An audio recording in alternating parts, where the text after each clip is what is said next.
Great day to be a member of Rotary. All right.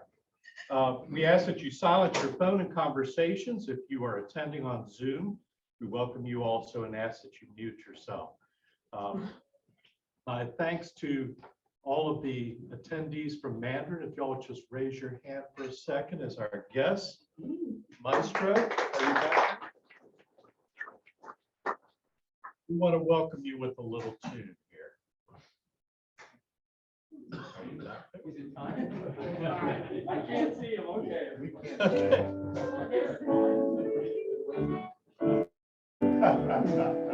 We here in Rotary welcome you today. So glad you came along, glad you came our way.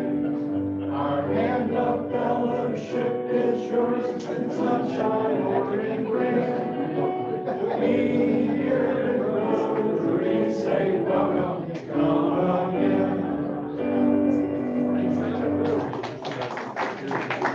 All right, I'd like to recognize Bob Massey for pledge and prayer today.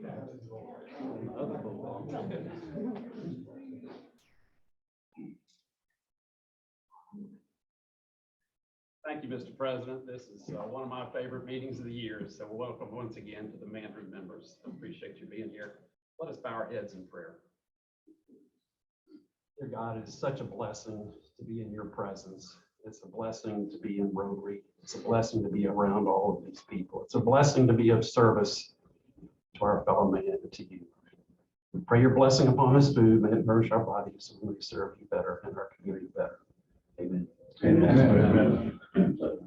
Okay. And now, please join me in the pledge to the flag. I pledge allegiance to the flag of the United States of America and to the republic for which it stands, one nation under God, indivisible, with liberty and justice for all.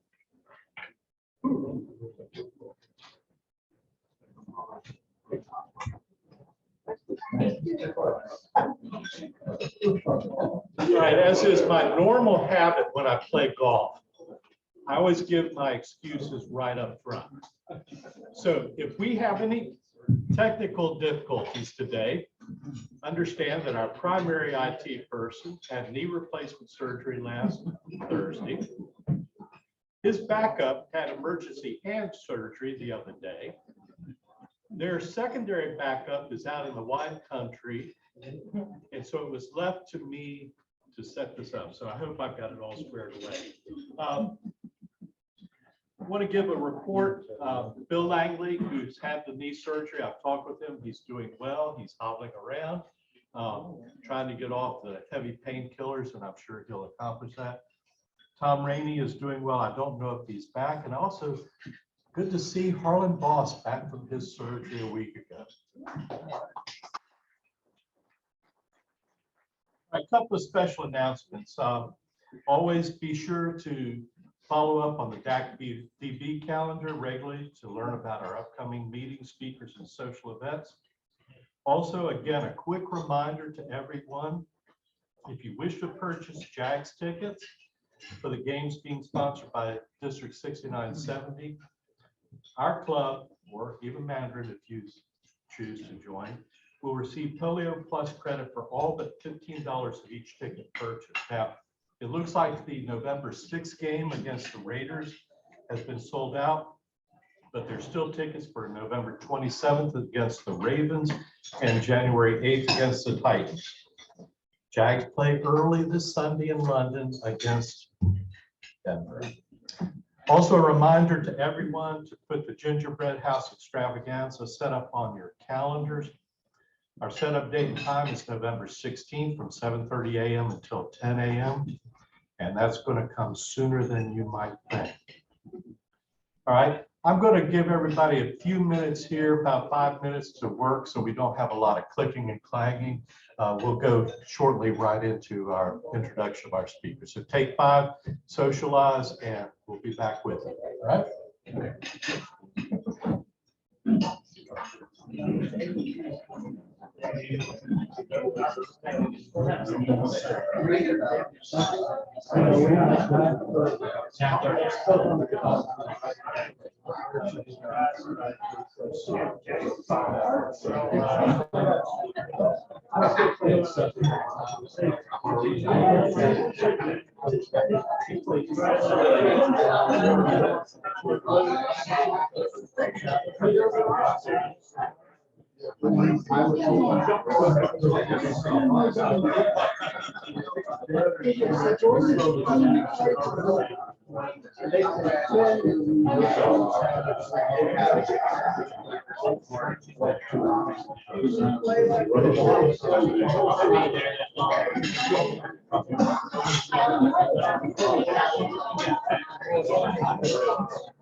All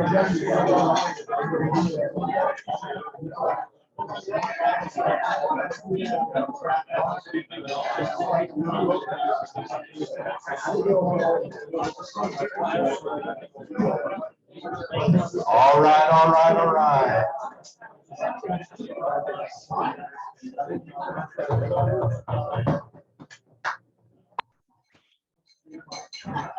All right. At this point, I'd like to introduce Les Loggins from our club to introduce our speaker today.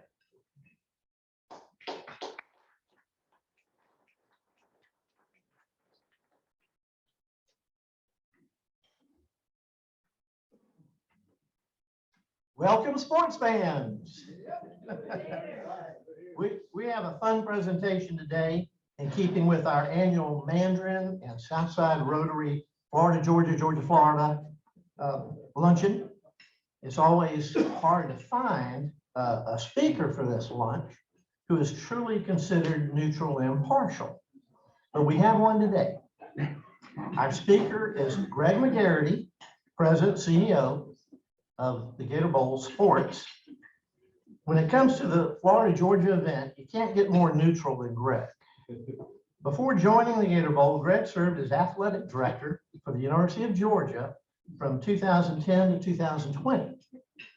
Prior to that, he served as associate athletic director at the University of Florida from 1992 to 2010. There are a lot of questions about college football today, from the transfer portal to name, image, and likeness. And now there's a new proposal for college football playoffs and how it will affect our bowls throughout the country. We are fortunate to have someone with Greg's experience and knowledge to talk to us about the current scene of college football today. Let's give a warm Rotary welcome to Greg McGarity.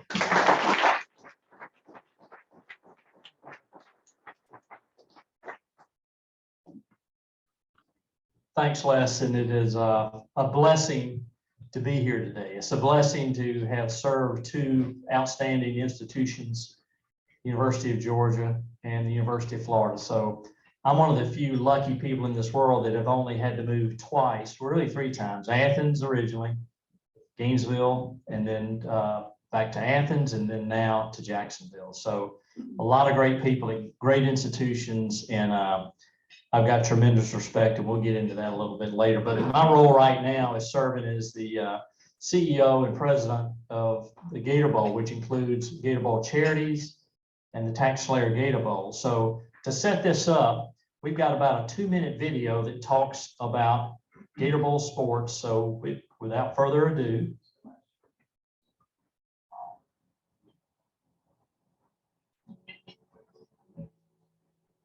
Year was 1946. The place, Jacksonville, Florida. It was just a pipe dream then, this idea of bringing a college bowl game to the River City. The naysayers thought it could never happen. Jacksonville just isn't a sports town. It turns out they were right. Jacksonville isn't just a sports town. And more than 75 years later, the Tax Slayer Gator Bowl isn't just a football game. A driver of economic growth and a beacon for charitable giving, the Tax Slayer Gator Bowl is an iconic symbol of not just what Jacksonville was, but where it's going. Impacting more than 4,200 local youth annually, the Tax Slayer Gator Bowl runs key programs, including Send a Child to the Game, the Award of Excellence Scholarships, the DuPont Middle 5,000 Role Models, the Dream Team, and Blessings in a Backpack. These ongoing philanthropic efforts, coupled with an exhaustive list of strategic partnerships, year-round programming, and special events, means the Tax Slayer Gator Bowl's work is never quite done. But at the end of the year, 2 college football teams ripe with future stars will take the field, just like they have every year since that first game in 1946. But now, it's not just a game. It's a celebration of a job well done. As the city forges ahead in its growth and development, the Tax Slayer Gator Bowl continues to be the tie that binds, the gathering place for community leaders who want to engage, impact, and give back. This is the rallying cry of our founders, our members, our sponsors, and the hundreds of thousands of lives positively impacted over the years. This is the Tax Slayer Gator Bowl, more than just a game.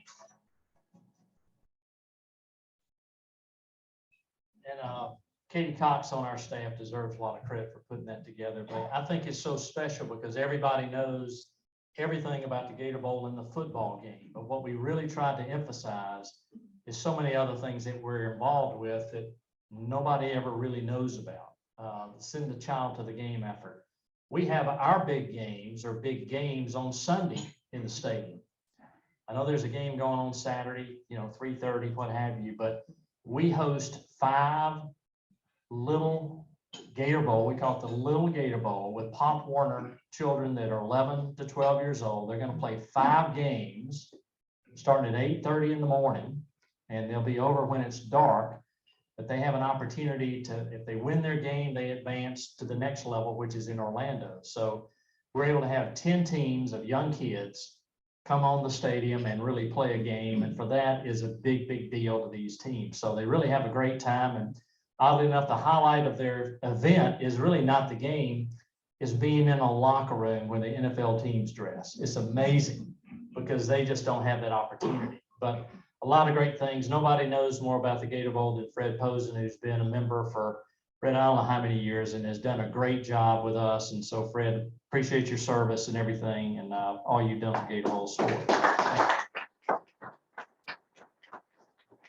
So I'll just talk just a few minutes about that, and then we'll get into Florida, Georgia, what have you. But our game is on December the 30th. It's a Friday afternoon at 3:30. We have a representative from the ACC and a representative from the SEC. So a lot of people say, well, who do you want in the game? And some prognosticators have Notre Dame versus Florida. Some have FSU versus South Carolina. So it's all kind of a crapshoot right now. You have to have at least 6 wins during the year. So some teams have a lot of work to do. But as you know, last year's game, we hung on by a thread. Texas A&M was in our game until they weren't. So the Monday of Christmas week, they decided not to participate in our game due to COVID issues with their starters. So we had to rally the troops, and we're able to have Rutgers take the place of Texas A&M. So at least we had a game, which really meant a lot to the community, especially Wake Forest, who certainly wanted to play that game as well. So a lot of great things going on from the charity world as well as the athletic world, but really proud to be associated with a very small staff. We have 5 full-time staff members, and they do a great job, but we're really proud of all the charitable efforts that you saw on the screen today. But talk about blessings again. I started my journey at the University of Georgia as a student, entering in 1972, graduated in 76, and then was hired by a gentleman by the name of Joel Eves, longtime AD at the University of Georgia, former basketball coach at Auburn. But he hired me, and Coach Dooley decided to keep me on staff when he became athletic director in 81. So I stayed there until 92, where my good friend Jeremy Foley took the place of Bill Arnsbarger, who left the Gators to go coach in the NFL, San Diego Chargers. So Jeremy and I worked for 18 years together until I got the call from the University of Georgia, my alma mater, and at the age of 56, I guess, I became an AD and thought I had reached the top of the mountain, and had certainly wanted that job for a long time. But it's kind of one of these things, be careful what you wish for, okay? I had the greatest job at the University of Florida because I was always in the shadows. I didn't have to go to every game. I kind of picked my spots, but I loved giving advice to the athletic director, and he could do whatever he wanted to. All of a sudden, you're sitting in the chair, and the roles are reversed to where you've got to kind of be a public figure. And again, I'm one of the guys that loves to be in the background. I love to erase headlines and not make them. But it was certainly a great journey. A lot of times it was not a lot of fun when you had people like Mark Rick that you had to make a decision to part ways with. And I love that man. He is the ultimate person, one of the greatest people you'd ever see. But it was just time to make a change. And then Kirby was brought on board in 16. And so far, so good with that. And but relationships, I mean, I was able to see the University of Georgia, see Vince Dooley coach. And then some in between. Ray Goff, I know, took over in 1990, I think. And then when I moved to Florida, I was very fortunate to work alongside Steve Spurrier and Jerry and that family. And my gosh, you're talking about the golden years of Gator athletics during Steve's time, and then Billy comes in, and then Urban has a couple of cups of coffee in Gainesville, and kind of the rest is history there. So I've seen coaches so different in the way they run their program, from Ron Zook to Mark Rick to Kirby Smart to Steve Spurrier to Urban Meyer. I mean, I've just been very fortunate to see, and they're all different. No two are the same, but they're all different, and they're all very successful at certain levels and everything. But I still stay in touch with Coach Spurrier. He slowed down a little bit, having some hip and knee issues, but he still gets around, and certainly is a revered figure there in Gainesville. I hadn't been to his new restaurant there, and I'm not so sure how much he's in the kitchen back there, but I'm sure he's hey, that's where all his memorabilia is now in his restaurant. But you know, this game here is really special. It's been in place since 1933, except for 2 years where it went on campus, while at that time I think Alltel Stadium was in place. And those 2 years, I mean, Florida was really, really good, and Georgia was not that good. And Florida just kicked Georgia's butt those 2 years. But the thing about it, they were just regular home games. There wasn't really anything special about it. But all of a sudden, you get back here in a new NFL stadium, and all the parking lots are paved, and you've got public transport. All the bells and whistles are in place. And so I thought you saw the game elevated at that point in time when you had the NFL basically take over game management, take over the way games are run, and then we're off to the races. Everybody talks around about what's the future of the game. I was talking to Mike Bianchi from the Orlando Sentinel today, and he was saying, talk to me a little bit about the game. And I said, well, there are only 3 games that are played at a neutral site in college athletics. There's the Red River with Oklahoma and Texas, which is 6 years older than our game. And then you've got Army Navy playing at a neutral site every year. But you also have, over the last 2 years, Texas A&M and Arkansas had played in Arlington. So there's a little bit, now there are 4, but they're really special in its nature. You've got 40,000 fans from each school there, split down the middle. It is one of the unique environments in college athletics. As a very conservative person, I hope it stays here for a long, long time. And as long as the financial pieces of it work to where it's better than a home and home game, I think there's going to be the game will be here for quite some time. And let me explain that to you real quick. You have to look at this game's financially in 2-year increments. But if if you were to play home and home, and let's just say Georgia's playing at home this year, okay, they're going to net around $3 million for that one game. Okay, by the time you have ticket revenue, but you got to back out all of your police, your security, all these things. So at the end of the day, you're netting about $3 million. But the next year that Georgia goes to Gainesville, they have to pay for everything. There's no revenue coming in. So you're going to spend about $500,000 on hotels, buses, airlines, all these things. So you're going to net over that 2-year period about $2.5 million. Okay. If you're here in Jacksonville every year, the schools retain the revenue from the tickets. So let's say 40,000 tickets Georgia keeps, okay? Just like Florida does. Tickets are what, $90 this year? Do the math there, okay? It's about $3 million there, right? Or close to $4 million every year. On top of that, the city is adding a little over $1 million as a guarantee. And also the city defrays all the expenses for the schools. So you take that, let's call it $4 million, okay? You're getting that every year. So in that 2-year increment, $4 million this year, $4 million next year, so $8 million compared to 3.5. So about a $5 million swing. So if you hear about, well, I need another recruiting weekend, I can't argue Kirby's point. Cannot argue that because that's important to him. But if you're an athletic director and you're trying to balance a budget, $5 million gets your attention. If you extend that over 5 years, what, $25 million you're leaving on the table by playing a home and home. So that's why I say the finances of that game are very important.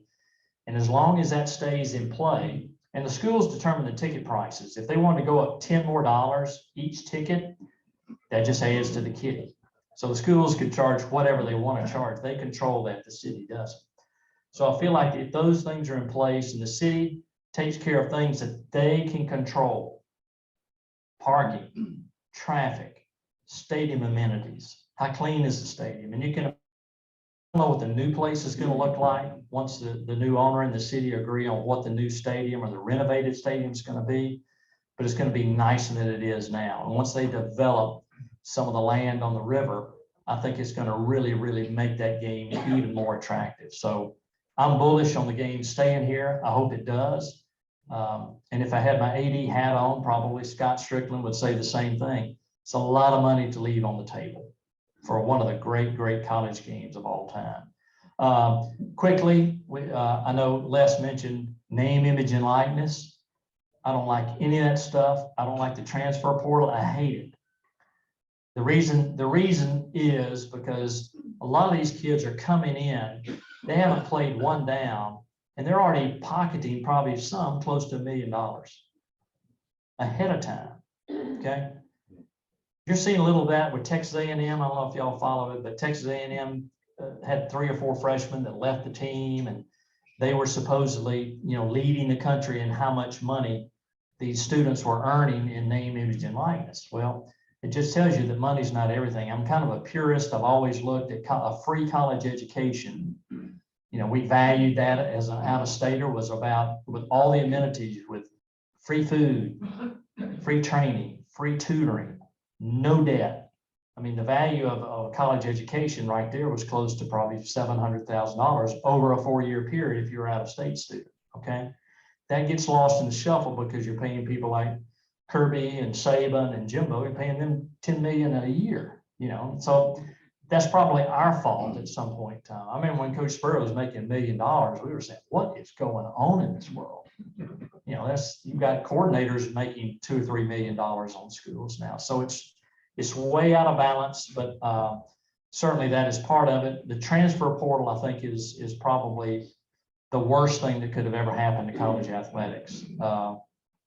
I remember when it was all on the table, Kirby and I had a discussion, is that he had to be kind of guarded about how tough he was on kids. I think all of us that played in sports or those that had impactful teachers, we wanted everybody, I think, if they want to really be successful, they need to be pushed either by their parents or someone, not over the line, but to get everything out of you, you've got to have somebody that's behind you, making you do better than you think you can do. But nowadays, if you go a little bit overboard or if it's misinterpreted, a young person, male, female, on any sport you have can say, see you later, I'm going over to school B because that coach won't be that hard on me. Happens all the time.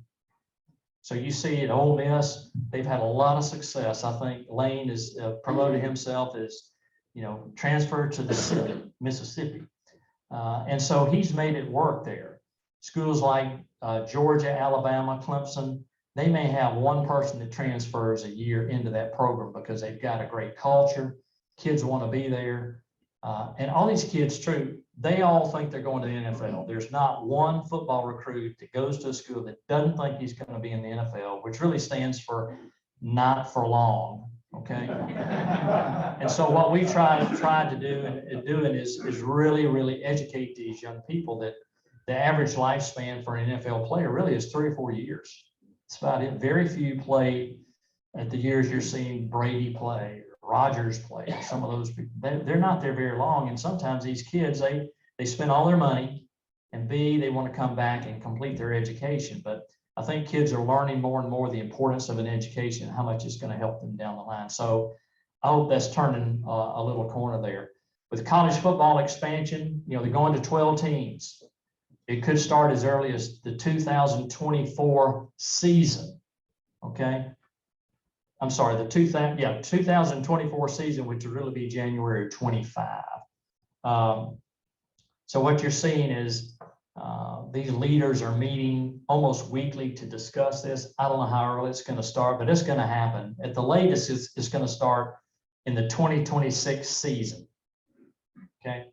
And what they're doing is the top 4 teams get a bye. Top 4 teams get a bye. Teams seeded 5 through 12 play in the first round. So let's just say Florida's a 5 and Texas was 12. They're playing in the swamp. Teams 5 through 8 get to play at home. And that game is going to be the week before Christmas. The week before Christmas. Okay. Then the winners of those 4 games move in. So seed 5 will play seed 1, or the winner of 5-12 plays the top seed. So they'll play those games within the traditional bowl structure. That'll call the quarterfinals. Could be the Rose Bowl, Cotton Bowl, what have you. Then the winners of those will progress to the semifinals, and you're still within that 6 traditional bowl games with the Rose Bowl, Cotton, what have you. And then the national championship game is always played at a neutral site. Last year was in Indianapolis. This year it's at SoFi Stadium in Los Angeles. So that last game has nothing to do with the bowl system there because the city's bid on that. The problem you're seeing is that NFL ramps up Saturday games after these conference championships are over, which is the first week in December. So the weeks of maybe December 12th, 19th, Christmas are all going to be loaded with NFL games. So where do these college football games, how do they fit into that schedule? They may be playing the playoff game on a Wednesday night because you're not going head to head against the NFL on Saturday or Sunday. So you may see a Friday night. What they're trying to figure out is how can they retain all the resources from ESPN if they know the viewership in the quarterfinals and semifinals are going head to head with the NFL for Saturday or Sunday games. So a lot to be worked out here. You'll hear more as we advance through, but if they are going to play in 24, they've got to do some things in a hurry. But, you know, the option there is, I've always talked about, what if Michigan is a 5 seed and they're playing Miami a 12 seed? You're going up in Michigan latter part of December. How much fun is that going to be? But that's the way it all works out. The home team has the advantage. The rub is going to, right now, everybody says, well, who's the 5th and 6th team because they aren't in the top 4. You don't get in there. There'll be just as much discussion on who's number 13, 14, 15. You wait and see. Just like the NCAA basketball tournament. What do you have, 68 teams? You talk about the teams that did the 69th team didn't get in. You know, so magnify that to where you're going. People are already right now, well, God, what, you know, top 4. Think about top 12 and even the top 4 when you get back, because they'll get a bye in there. A lot of things going on, though, in college athletics, and that transfer portal transcends all sports. Volleyball, soccer, tennis, golf. It encompasses all of those areas there. So a lot of great things, some funny stories. People always ask, what are your fondest memories of Georgia, Florida, or Florida, Georgia?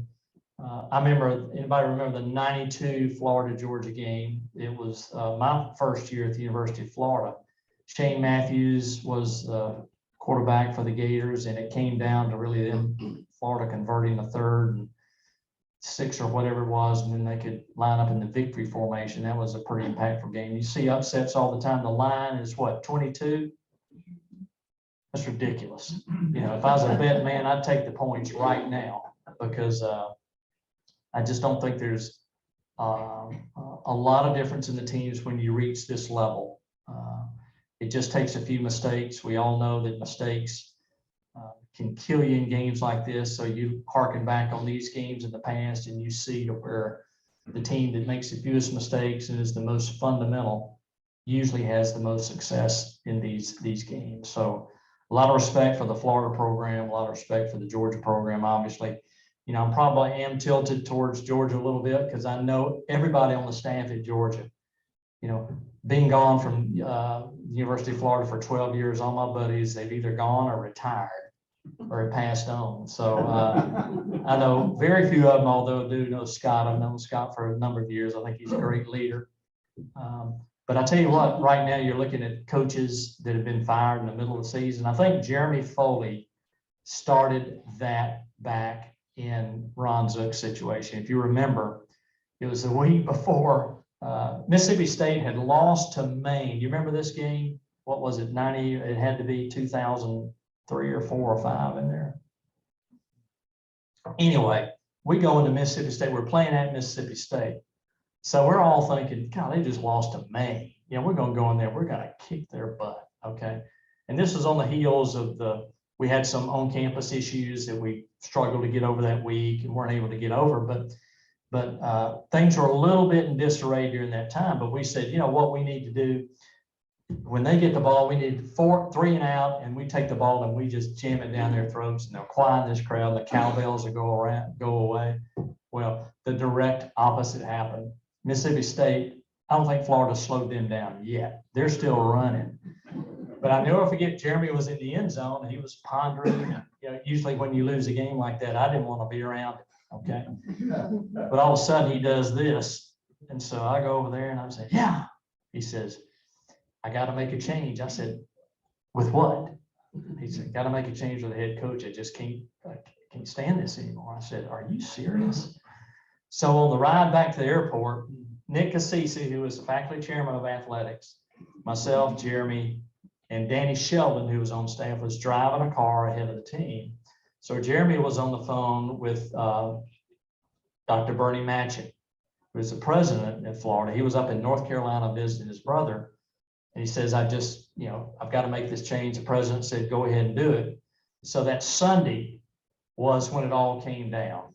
And I never forget that day was that Jeremy wanted to tell the team what was going on before it really kind of got out. So there we are down there in the old football meeting room, and Jeremy was there. And then a guy named Mike Spiegler and I were down there kind of as his lieutenants. So if you can imagine, the team's full of, 150 players, you got the coaches on the back, you got the support staff. So Jeremy gets up there, and Spiegler and I are right here. We're kind of, not the heavy guys, but we're just kind of standing by.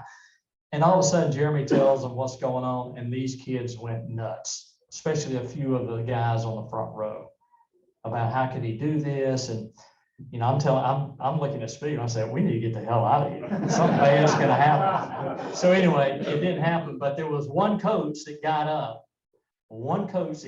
and told everybody to shut up, listen to what Mr. Foley had to say, because the decision's been made. We move forward. That coach was Charlie Strong. And to this day, I'll always have tremendous respect for Charlie Strong. I know Charlie has struggled. Man, he was here last year with the Jags, but I've got tremendous respect for Charlie, what he's done. But that will always stick out as one of the most memorable moments, was Charlie getting up and saying that. But what about some questions? Yes, sir. All right, Gator Bowl, Yes, sir. expansion of playoffs. Is there any chance you think that the Gator Bowl can finally wedge itself into the rotation? Possibly. I never say no. But what they have right now is, I mentioned these games 5th through 12th, they play on campuses. The Bowls wanted to kind of get involved in that, but what we have to remember, that is a game almost like Georgia and Florida from the student athlete standpoint. They're going to fly in the day before the game, stay in a hotel, play the game, and leave because they got to get ready for the next game. So the CFP, College Football Playoff, made the decision that they would stay at the home site of the teams ranked 5 through 8, and they would not open that up to the bowls. Now, I mentioned the quarterfinals, that's 4 games, right? Semifinals, 2 games. Right now, you've got 6 traditional bowls. The question is, could we knock off the Cotton Bowl? Could we knock off the Rose Bowl? Could we knock off the Orange Bowl? Right now, no, because we don't really have the assets. We don't have the infrastructure. We don't have a stadium that can stand up to our competition. You just saw where Nashville is going to build a $2.2 billion dome to replace their stadium. 2.2 billion. Charlotte, there's some cities, we've got a lot of work to do, but there's some cities we'd be in competition with. Everybody been to Charlotte lately? They've done a pretty good job. Nashville downtown, there's things to do right now. We just don't have those elements. I think once things start moving downtown, I think we could get in that. But right now, if we were to submit a bid, regardless of how much money was on the table, I don't think we've got the infrastructure to really handle a game of that magnitude right now. But perhaps. Yes, sir. So yesterday Kirby's whining about recruiting. Is he having trouble recruiting? It's football coaches. They got a one-track mind. Kirby was, we had that discussion when I was AD, and I always said, okay, I'll just take, $3 million out of football recruiting to make it all happen. No. So I can't argue his point. As I always told him, I can't argue your point. You have a valid point. You're recruiting. You want to get kids on campus as many times as you can in a big atmosphere. You can wine them and dine them. You can show them the dorms. You can take them through the athletic facilities. But as AD, you had to look at the whole program, because if I had a $3 million hole in our budget, I would have to really take that somewhere other than football. You're not going to shortchange football. It's the cash cow. So what does that mean? Does that mean I have to go to up my 20 other sports and say, well, you know what? You have to take buses this year instead of planes or charters or things like that. And I just never could get to that point, because even though your budget's $150 million, $3 million is a lot of money in that. So that's always one out, the financial end of that. But certainly he has a one-track mind. He's only worried about one sport, and that's football in his program. While as AD, you had to look at 21 sports and only one sport that really generated revenue. And those included, women's athletics and all the other golfs and tennis that don't generate a dime. But can't argue his point. We'll see where that ends up. But I just feel confident that the game will be here for quite some time. Yes, sir. Yes, ma'am. I'm sorry. I'm having cataract surgery here next week, so forgive me. There was quite a bit of controversy about the reimbursement for Rutgers for the last Gator Bowl game, and that Rutgers felt that they had been somehow not gotten the amount of dollars that they should to cover their expenses. Can you comment on that? Sure. Any media in the room? I'll put it this way. The guarantee to the SEC was significant if an SEC team was playing in the game, okay? We had a dynamic to where, and there goes certain ticket responsibilities when an SEC team is here. They agree to buy X amount of tickets, which is a huge part of our revenue. When we dealt with those schools that were interested in filling that spot, they knew exactly from day one what their payout was going to be. Because if it exceeded a certain level, we would not have even played the game. So we had to make a decision. If schools wanted to play for a certain amount of money, it was up to them. There were no curveballs or anything. Everybody knew exactly what was going on. And I'll say this, I don't take notes of meeting, but the great thing about this is I kept my phone on speakerphone. So everybody in our office could hear the same thing. Because what I wanted to be, I didn't want to go off in a room, because I thought it'd be a great learning experience for our interns. I thought it'd be a great experience for our staff to hear exactly what was going on. And John Deuce, who was our president, was in the room too. So everybody heard everything. When it came out in the newspaper, I didn't want to say a thing. Rutgers has their own problems. Rutgers last year lost $71 million in athletics. $71 million, of which the university had to cover those expenses. So all I would say to that, and I hope you're not publishing this or anything, correct? All I would say, and I've been in the AD season, if I knew I had X amount of dollars to spend on a trip, I promise you, I would have spent that amount of money. Okay. If I have a certain amount of budget, I'm going to cut back. I've got a losing record. I'm 5-7. I'm going to be able to land in Florida from Piscataway, New Jersey for 3 or 4 days. Hell, they ought to be paying us. So anyway, it all worked out, but there were a lot of teams that wanted to play. So if Rutgers didn't want to play, we had other schools ready to come for the amount of money we were going to pay. So yeah, I don't get involved in that. That game's in the past, but I can say this, I only do business one way. That's upfront, transparent, brutally honest. And when we mess up, we fess up. But on this one, we did the right thing, and the school had the option to say, I'm in or I'm out, fully understanding the financial implications. So I don't want to hear that from anybody from Rutgers. Yes, sir. So I've got a little bit of a different type of question, but I'm going to ask you to put on your AD hat for a second. If you look around this area and certainly the Atlanta area, one of the hottest sports amongst youth, both girls and boys at this age, is lacrosse. And lacrosse is a huge sport in the Northeast. And, there's several teams in the ACC that play lacrosse. And I'm just wondering if you think there's a future scenario where both guys and girls might be going to SEC teams and playing university level lacrosse. Yeah, it all revolves around Title IX.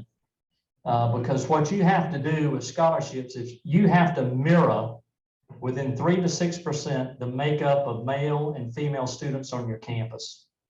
At Georgia, it was 40% male, 60% female. So our scholarship allocations had to mirror that. So that's why Georgia has more women's sports than men's sports. That's why Georgia has equestrian, which has almost 80 young women to go against football that has 125. So that's why you've seen some schools add women's sports. Now, I don't know what the makeup is at the University of Florida. Lacrosse, it helped those numbers because I can't think of the last time a men's sport has been added to an SEC school in my memory. It's all been on the women's side to make sure that you're in compliance with Title IX.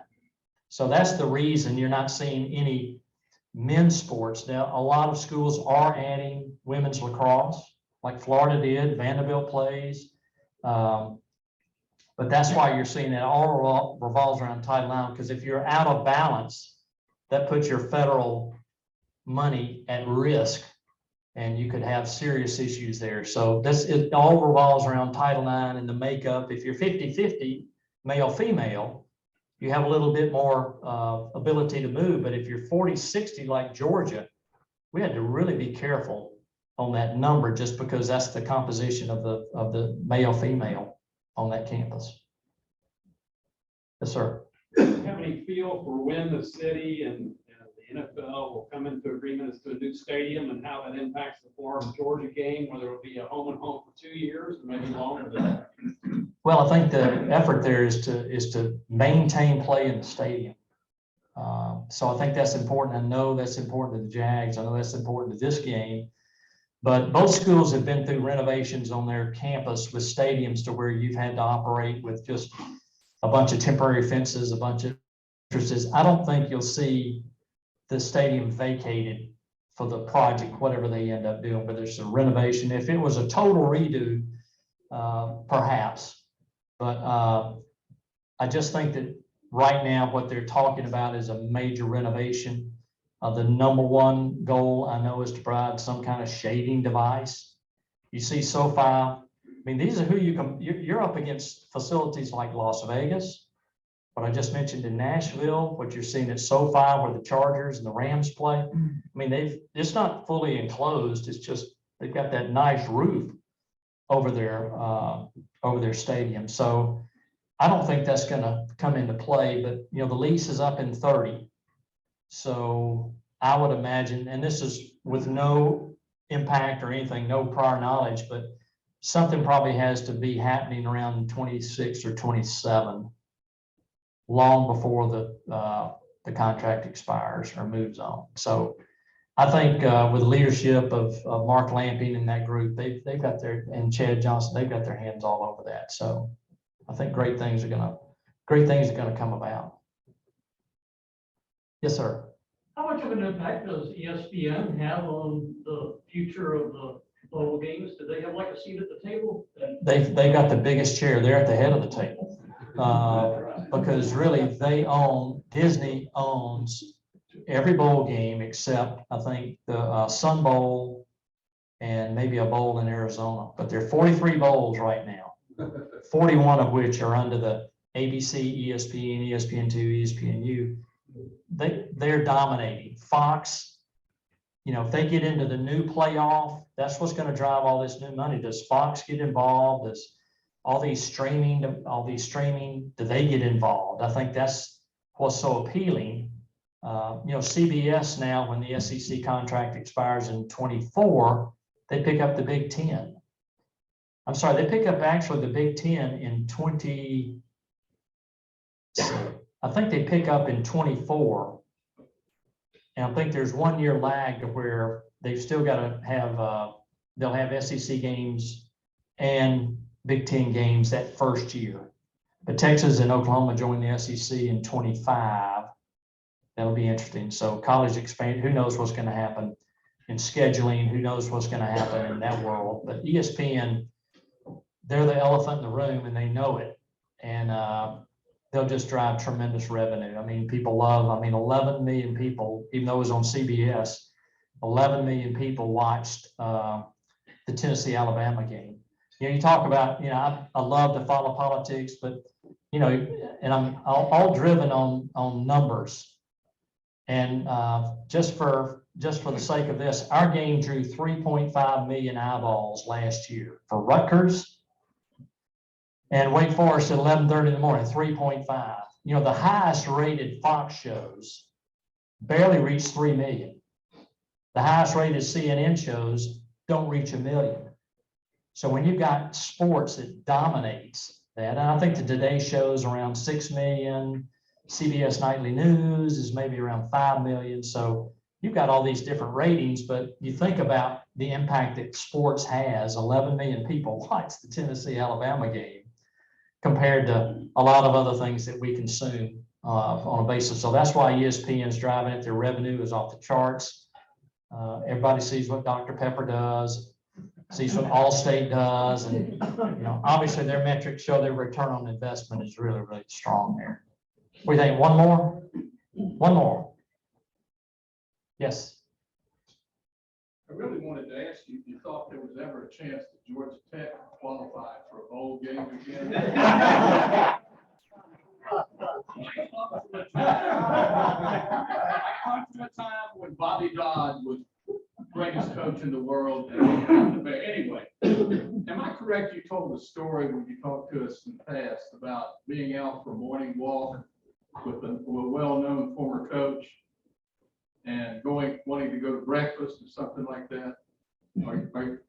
Am I correct that you told that story? Yeah, I'm trying to think. I did that with the athletic director, Jeremy Foley. I was out taking a walk and he said, let's go have lunch. So it might've been Jeremy. Well, I thought it was Steve Spurrier. On that. The Spurrier, yeah, I'll tell the story. We were in the Abacos back when there was an Abaco, back when Marsh Harbor was a destination, which is so sad now. Those that have traveled down the Abacos, it's really no more down there. But yeah, Cheryl and I were out walking one morning and Steve said, where y'all going? I said, well, we're just going to go out for a walk. He said, I'll join you. So, I had no money at all. I'm thinking I'm going walking and all this stuff.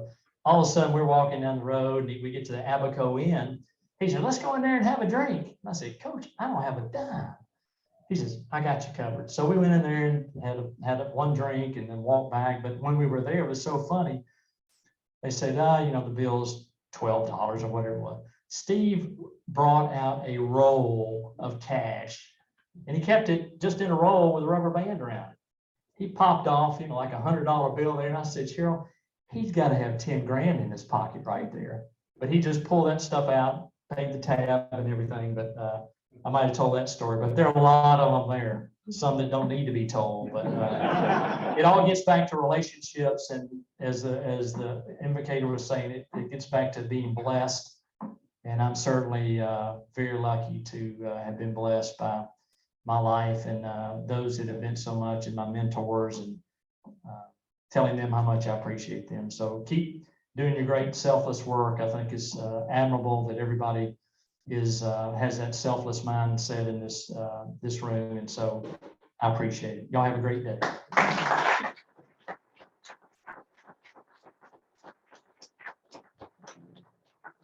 Always really good to have a speaker who really knows what's going on rather than the people talking on talk radio. But I understand, and I hear rumor that this particular game draws a lot of people who tailgate and drink adult beverages. Am I right? Absolutely.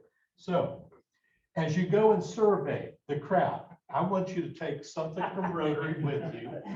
See if you can't get that filled up and enjoy yourself. I will certainly do this. I'm glad it's my collection. All right, thanks So so much. much. Thank you. All right, just a reminder, please join us next week when our speaker will be Artist Gilmore to continue with our focus on issues related to sports. I know it'll be a fun time having Mr. Gilmore here. As we end our meeting, if you would please stand and join me in the four-way test of things we think, say, or do. First, Is it true? second, Is it fair to all concerned? third, will it build goodwill and better friendships? Fourth, will it be beneficial to all concerned? Thank you all for coming.